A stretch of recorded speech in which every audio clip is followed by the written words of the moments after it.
Hola, es un gusto para mí que podamos tener la oportunidad el día de ahora de dar inicio a esta serie acerca del Evangelio de Juan.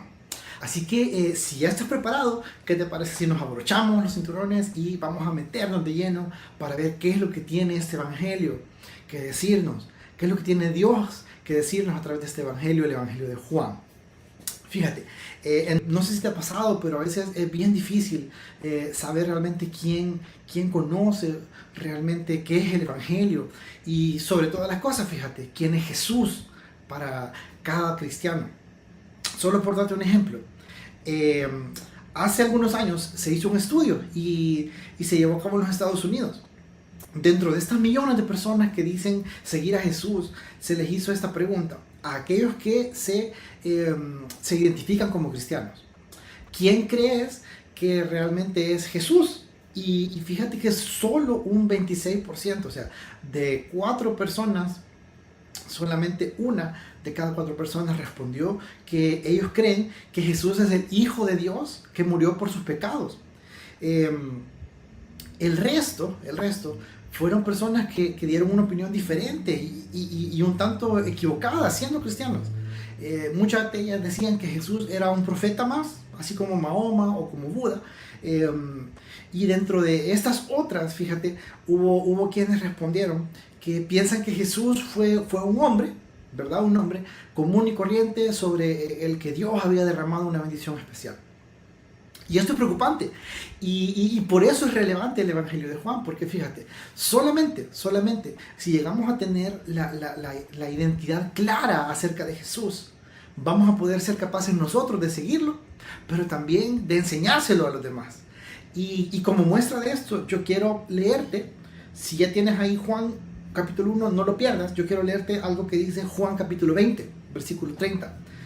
Dice, hizo además Jesús muchas otras señales en presencia de sus discípulos, las cuales no están escritas en este libro, pero estas se han escrito para que creáis que Jesús es el Cristo, el Hijo de Dios, y para que creyendo tengáis vida en su nombre. Y el propósito de Juan al escribir este evangelio es claro. Si lo podemos resumir en una cosa, Juan quiere o quiso, siendo inspirado por el Espíritu Santo, que cuando las personas leyeran este libro, este evangelio, llegaran a creer que Jesús es el Hijo de Dios y que creyendo llegaran a tener vida eterna. Fíjate qué interesante y qué chivo es ver el propósito que Juan tenía con esto.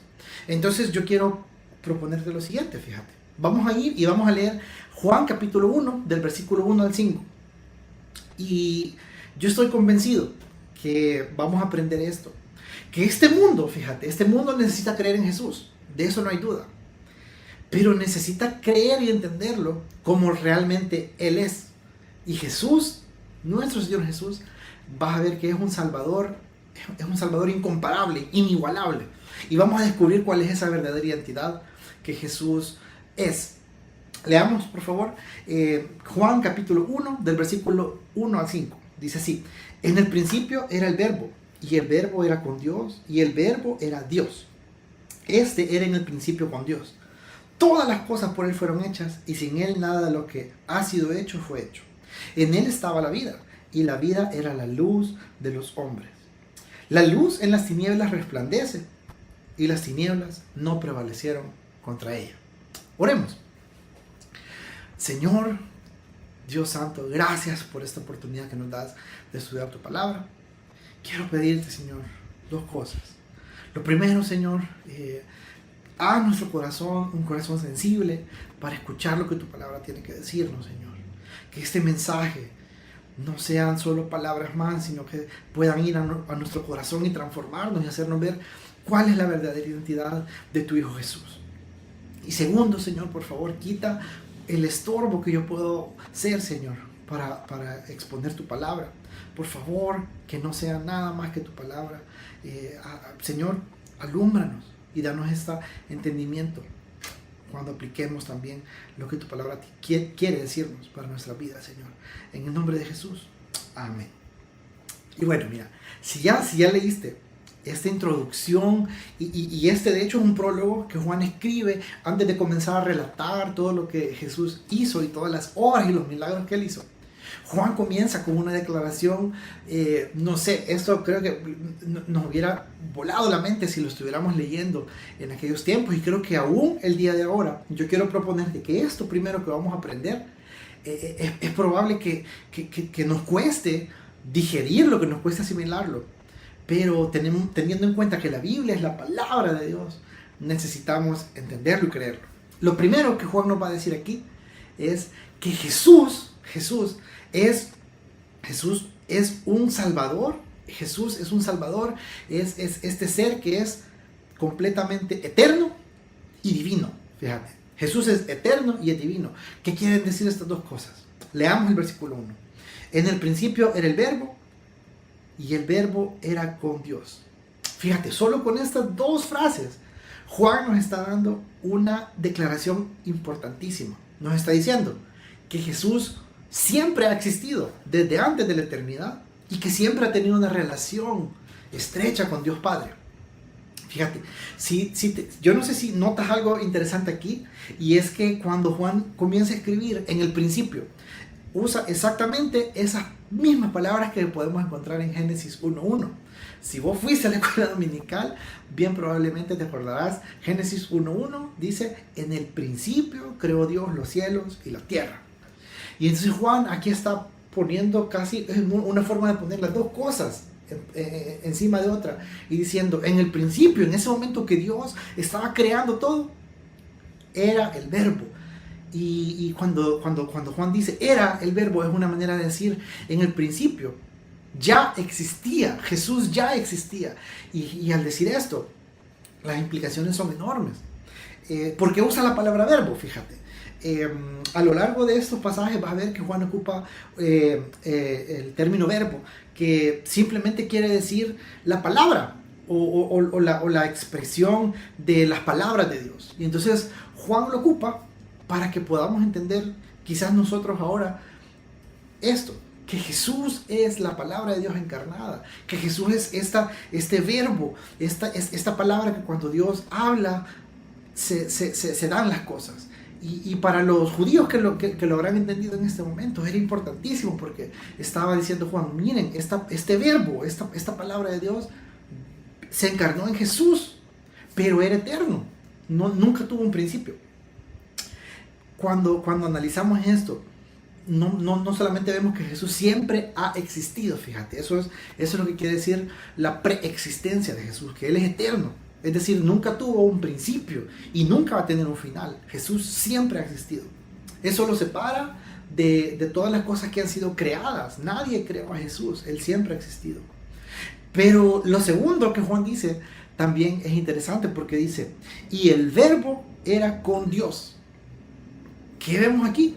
El Verbo era con Dios. Está diciendo: Jesús es eterno, Jesús siempre ha existido, pero siempre ha tenido una relación estrecha.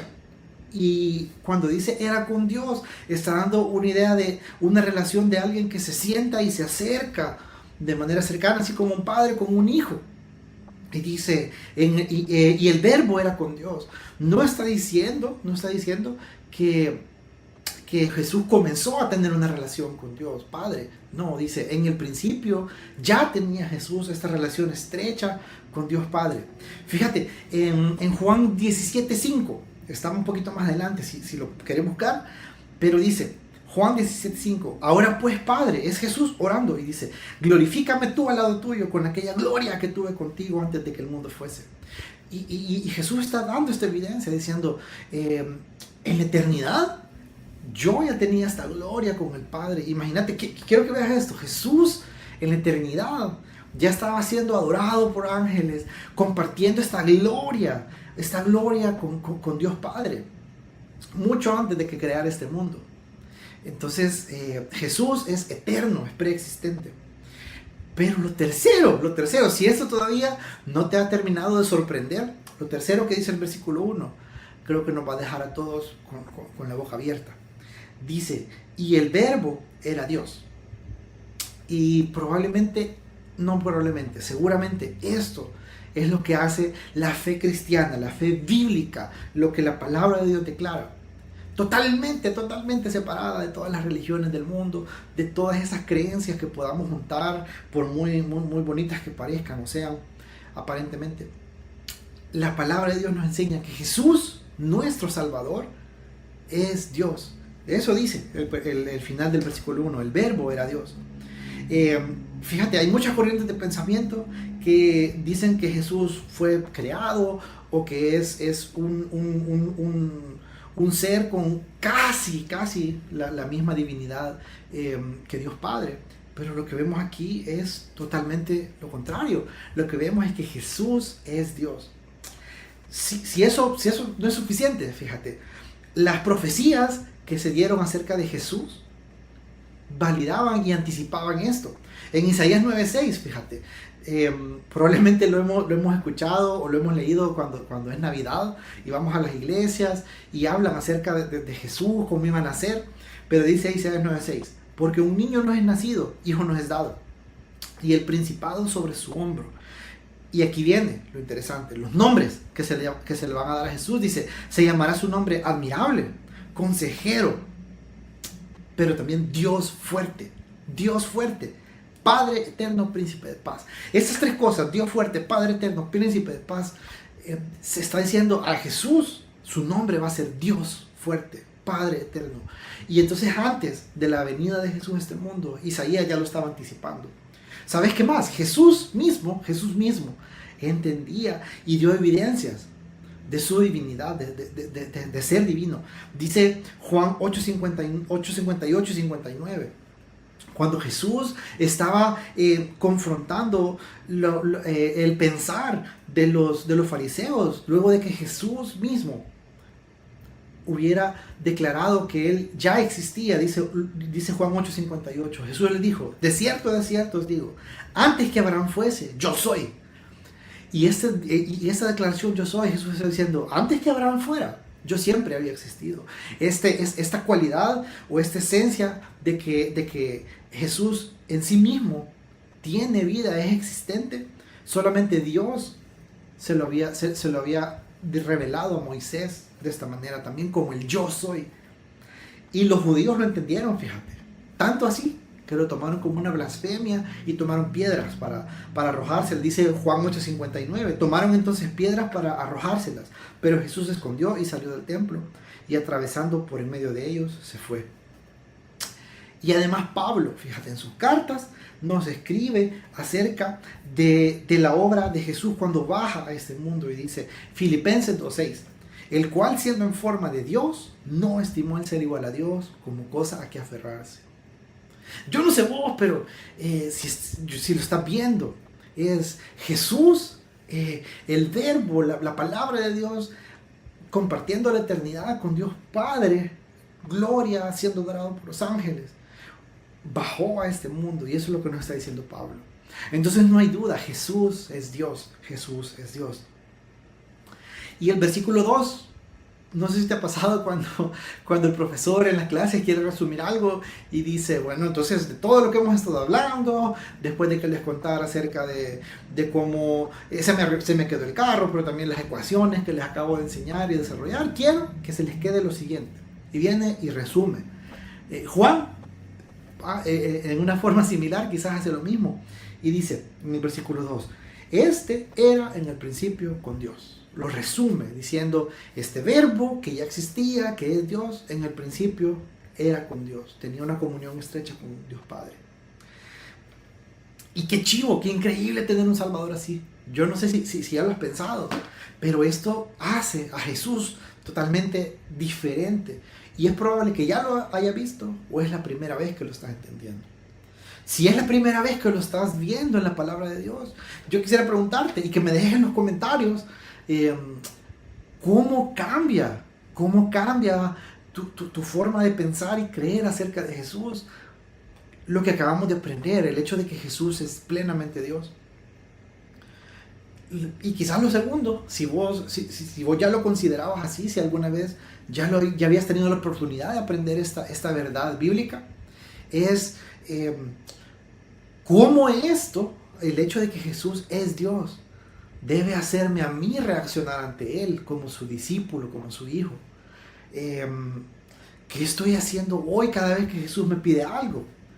¿Qué estoy haciendo hoy cada vez que Jesús me dice que lo siga y que sea como Él, que siga sus pasos? ¿Lo hago o me resisto? Y acordémonos que Jesús es Dios. Lo segundo, fíjate, que aprendemos es no solamente que Jesús es eterno y es Dios, sino que también es el creador de todo. Él es un poderoso creador, fíjate. Contrario quizás a lo que aprendimos en el colegio, en la escuela, que todas las cosas que comenzaron con una gran explosión o que sencillamente un organismo apareció en la Tierra y entonces comenzó a evolucionar y tanto así que comenzó a formarse algo como un mono, como un primate, y entonces de ahí venimos algunos, quizás algunos parecemos monos, ¿verdad? Pero lo cierto, fíjate, lo cierto es que Juan aquí en el versículo 3 nos va a enseñar cuál es el verdadero origen, no solo del hombre, no solo de la tierra, el origen del universo. Y no sé si para esto nos alcancen las palabras o el tiempo, pero vamos a tratar. Leamos conmigo, por favor, el versículo 3. Dice, todas las cosas por Él fueron hechas, y sin Él nada de lo que ha sido hecho fue hecho. Todas las cosas por Él fueron hechas, y sin Él nada de lo que ha sido hecho fue hecho. ¿Sabes lo que está diciendo Juan aquí? Dice, miren, todas las cosas. Quiero que pienses en eso. Lo que Juan está declarando, lo que Dios está diciéndonos, mostrándonos aquí en su palabra es que cada organismo, ¿verdad? Mis manos, cada célula de nuestro cuerpo, incluso cada átomo, la camisa que ando puesta, estos elementos y estos materiales de los que tu dispositivo quizás está hecho o este dispositivo del que estamos transmitiendo está hecho. Esos átomos, incluso las leyes físicas, fíjate, la ley de la gravedad, la ley de la conservación de la energía, todas las leyes de la termodinámica y lo que rige el universo completo, todas las cosas fueron hechas por Jesús. Y por si queda alguna duda, Juan dice, y sin Él nada de lo que ha sido hecho fue hecho.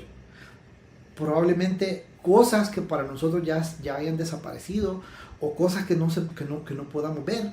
Sin Él nada de lo que ha sido hecho fue hecho. No hay nada, absolutamente nada, ningún elemento de la creación que Jesús no haya hecho. Fíjate, es interesante si tú ves y si ya vimos cómo Juan llama a Jesús el verbo o la palabra de Dios. Cuando leemos en Génesis, fíjate, Génesis 1:3, y dijo Dios, sea la luz, y fue la luz. Génesis 1:6, luego dijo Dios, haya expansión en medio de las aguas, y separe las aguas de las aguas. Y así, cuando Dios crea todo lo que existe, quien ejecuta ese poder creador, lo que Juan está revelándonos es Jesús. Cuando Dios decía algo, entonces Jesús, con su poder creador, intervino y creó todo. Pero este principio es mucho más profundo que solo entender que Jesús es quien ejecutó con su poder creador la formación y llevar a existencia todas las cosas. Cuando Juan habla acerca de que todas las cosas por Él fueron hechas y sin Él nada de lo que ha sido hecho fue hecho. Y quiero que me prestes tu atención por un segundito. Hebreos 1:3 dice lo siguiente, el cual siendo el resplandor de su gloria y la imagen misma de su sustancia, y quien sustenta todas las cosas con la palabra de su poder. Fíjate, Jesús es el que sustenta, el que lleva a existencia y el que mantiene todas las cosas con vida y sujetas con la palabra de su poder. Habiendo efectuado la purificación de nuestros pecados, por medio de sí mismo se sentó a la diestra de la majestad en las alturas. Y Hebreos 11:3, fíjate, nos dice lo siguiente, por la fe entendemos haber sido constituido el universo por la palabra de Dios, es decir, por Jesús, de modo que lo que se ve fue hecho de lo que no se veía. Y hay un término, fíjate, hay un término para esto, ex nihilo. Esto significa, fíjate, llevar a existencia algo o todo a partir de la nada. Lo que Juan dice aquí y lo que Hebreos termina de confirmarnos es que Jesús no necesitó ninguna materia prima ya existente para comenzar a crear todas las cosas. Jesús, solo con el poder, su poder creador, creó todo lo que existe, partiendo desde lo más pequeño que te puedas imaginar, los átomos y cada cosa que compone los átomos, hasta llegar a formar galaxias enteras, planetas y todas las leyes físicas que te puedas imaginar, el tiempo, el espacio, todo Jesús lo creó cuando no había nada. Yo creo que eso es, no sé, creo que eso es maravilloso. Y mi mente no lo termina de entender, pero así es, el poder de Jesús es así, un poder creador increíble. Salmos 33, 6 al 9 dice esto, mira, por la palabra de Jehová fueron hechos los cielos y todo el ejército de ellos por el aliento de su boca. Porque Él dijo y fue hecho, Él mandó y existió. Y ¿sabes a qué se parece? ¿Sabes a qué se parece esto? Cuando consideras, ¿te has puesto a considerar cuánto es el material o todas las cosas que hay en el universo? Creo que pocas veces lo hacemos. Yo, donde vivo, fíjate, aquí en Nejapa, cuando salimos en la noche a veces a caminar con mi esposa, hay lugares, hay pocos lugares iluminados donde vivimos. Y entonces a veces tenemos la oportunidad de levantar la mirada al cielo y se ven las estrellas, se ven muchas estrellas y es bien bonito.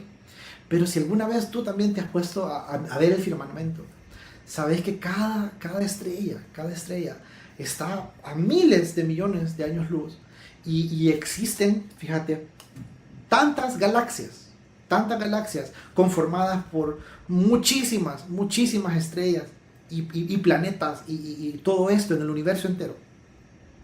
Que alguien se dio la tarea de calcular o tratar de calcular que si en este momento, fíjate, pudiéramos repartir todas las galaxias del universo observable, como si fueran pelotitas, a cada persona viva hoy, en el 2025, a cada persona en el mundo, fíjate, viva, le tocarían 250 galaxias para cada uno. Es decir, vos ahí donde estás, yo te pudiera regalar, quizás en un costalón enorme, representando 250 galaxias, solo para ti. Y quiero que tomes en cuenta que cada galaxia contiene miles de millones de estrellas. Cada galaxia tiene miles de millones de estrellas. Ahora, así es el poder creador de Jesús. Así es ese poder creador.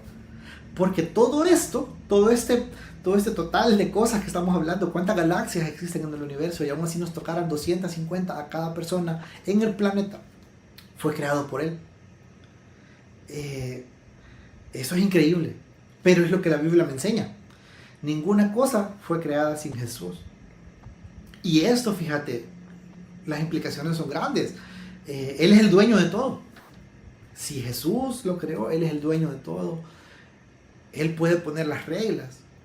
Pero creo que más importante de eso, es increíble pensar que nos ama. Que nos ama. Fíjate, Salmo 24:1 dice, de Jehová es la tierra y su plenitud, el mundo y los que en él habitan. Y en este mismo pasaje de Juan,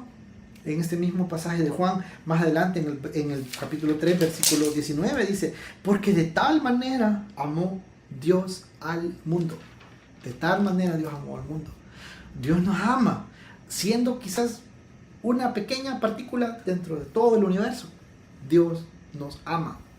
Nos ama. Tanto así que dice que ha dado a su Hijo unigénito para que todo aquel que en Él cree no se pierda, mas tenga vida eterna. Y ese es Jesús. Ese Jesús eterno, Dios hecho hombre. Ese Jesús con el poder que creó todo lo que existe.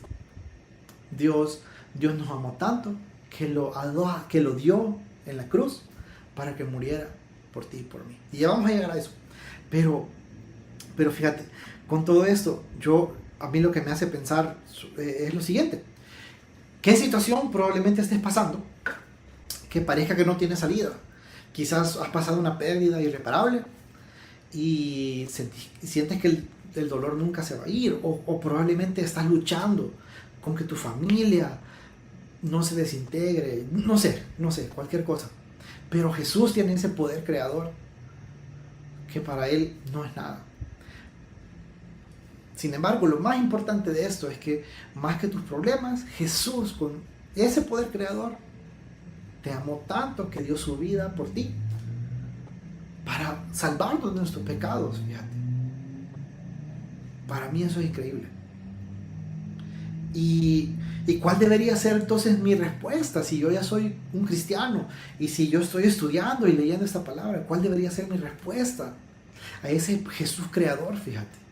A ese Jesús creador. Yo creo que no puedo más que asombrarme y rendirme en un temor reverente y pensar, Señor, qué grande es tu poder y qué grande es tu misericordia para que me amaras tanto.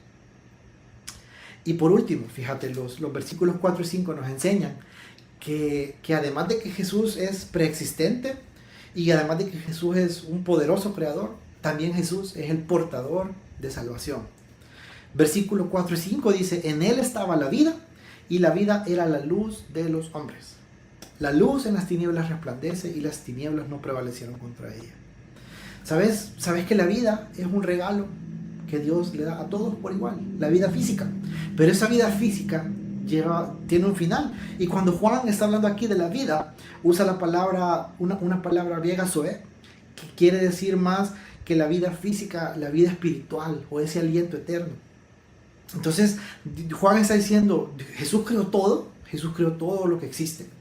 Sin embargo, esa vida que solamente es la vida verdadera que proviene de Dios, estaba en Jesús. Y esta vida era la luz de los hombres. Es decir, esta vida estaba iluminando y era la luz de cada ser humano. Jesús lo dijo así, mira, en Juan 5:26, porque como el Padre tiene vida en sí mismo, así también ha dado al Hijo tener vida en sí mismo. Jesús no necesita nada extra para poder vivir. Jesús, Él tiene vida en sí mismo, Él es la vida. Aún así lo dijo en Juan 14:6, Jesús le dijo, yo soy el camino, la verdad y la vida, y nadie viene al Padre sino por mí. Y Jesús es la luz, fíjate, Jesús es la luz.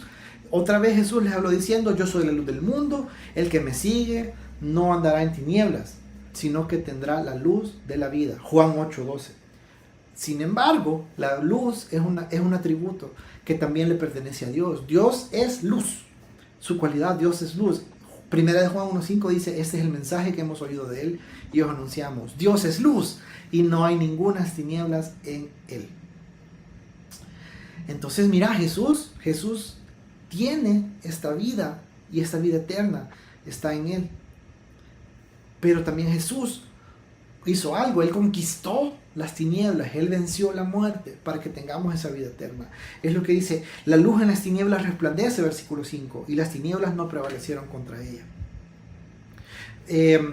Jesús venció las tinieblas de una manera eterna y física, fíjate. Jesús es el sumo sacerdote. Jesús vivió una vida perfecta para ser el intermediario entre Dios y nosotros, porque Él nunca pecó. Hebreos 4:15 dice, porque no tenemos un sumo sacerdote que no pueda compadecerse de nuestras debilidades, sino uno que fue tentado en todo, según nuestra semejanza, pero sin pecado. Solo en Jesús hallamos la vida eterna. ¿Y por qué es necesario ir a Jesús para tener vida eterna? Romanos 6:23 dice, la paga del pecado es muerte. ¿Alguna vez has mentido? ¿Alguna vez has robado un lapicero, unos centavos? Todos hemos pecado. Quizás ningún asesino está viendo esto. Quizás sí, no sé, pero todos hemos pecado. Y esa paga por el pecado es la muerte. Y yo sé que a veces suena bonito cuando dicen, fíjate que Dios es un Dios amoroso, Él nunca se enojaría por el pecado. Sí, la paga del pecado es muerte. La paga del pecado es muerte. Y lo increíble es que lo que sigue de este versículo de Romanos 6:23 dice, la paga del pecado es muerte, mas la dádiva de Dios es vida eterna en Cristo Jesús, Señor nuestro. A pesar de que nuestro pecado nos hace culpables delante de Dios y nos hace merecedores de su ira santa, Él, fíjate, puso en Jesús toda esa ira, todo ese castigo que merecían nuestros pecados y los puso sobre Jesús en la cruz. Romanos 5:8 dice: mas Dios muestra su amor para con nosotros, en que siendo aún pecadores, Cristo murió por nosotros. Y Jesús predicó acerca de esto. Efesios lo dice también: pero Dios, que es rico en misericordia por su gran amor con que nos amó, aun estando nosotros muertos en pecados, nos dio vida juntamente con Cristo. Por gracia sois salvos. Y quiero cerrar con esto. Si hoy estás aquí, si estás escuchando esto, sin Jesús, necesitas arrepentirte de tus pecados. Jesús lo dijo en Lucas 13:3. Os digo, no. Antes, si no os arrepentís, todos pereceréis igualmente. Necesitas a Jesús en tu vida. Lo bueno, fíjate, es que es el Evangelio, son buenas noticias. Jesús murió por ti para pagar tus pecados y hacerte justo delante de Dios. Y eso es el Evangelio. Primera de Juan 5:12 dice: el que tiene al Hijo tiene la vida, y el que no tiene al Hijo de Dios no tiene la vida. La pregunta es: ¿tenés vos a Jesús o no? ¿Qué significa tener a Jesús o no? Pues mira, lo que significa es poder creer en Él, arrepentirte de tus pecados, creer en Él, creer que Él es el Señor, que Él es Dios, que Él murió, que Él resucitó, y que necesitas entregarle por completo tu vida. Si lees Mateo 16:24, lo resume así: entonces Jesús le dijo a sus discípulos: si alguno quiere venir en pos de mí, niéguese a sí mismo, tome su cruz y sígame. Y ahí comienza, fíjate, ahí comienza una nueva vida. Cuando vos decidís que vas a negarte a vos mismo, que vas a entregarle por completo el control de tu vida a Jesús y lo vas a seguir.